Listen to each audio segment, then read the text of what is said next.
Hi, I'm Piers Taylor, and I've written a book called Learning from the Local that is being published by the RIBA in October 2025. And I am going to make a few videos where I describe what's in the book and I read extracts from the book.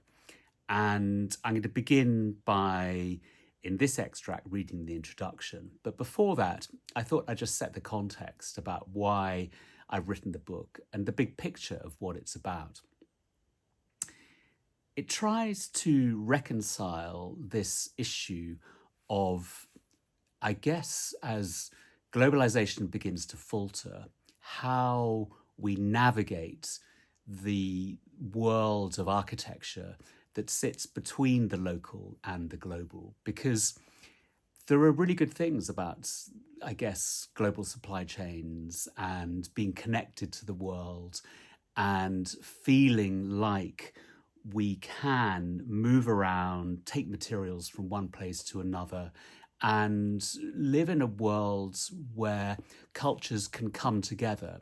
And I think in some ways it's dangerous to think of the antidote to globalization as a retreat into the cuddliness of the local, where we don't go anywhere and we just take one material immediately from the ground, from the context around us, and use it to make buildings from.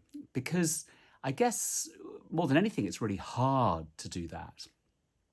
I describe in the book how I went to look at a building in the Basalt region in Spain, where I asked, where did you get your basalt? And they went, well, Mongolia, of course, because of, it's not affordable in general terms to use materials that are manufactured or produced very locally, because typically the labour costs are incredibly high, because often they're specialist things or they're quality things or things that are not mass produced. And the struggle that we have is how we can meaningfully engage with local issues when it can be really tricky economically.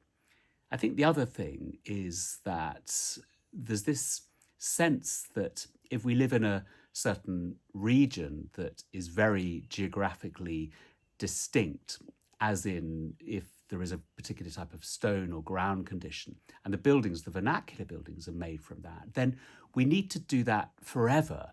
And yet those buildings were made in a very narrow window in human history, typically in about 250 years, that was really up until the Industrial Revolution. And does that mean we need to make buildings like that forever, regardless of any other issues, be they issues that are cultural ones, economic ones, societal ones, or even environmental ones?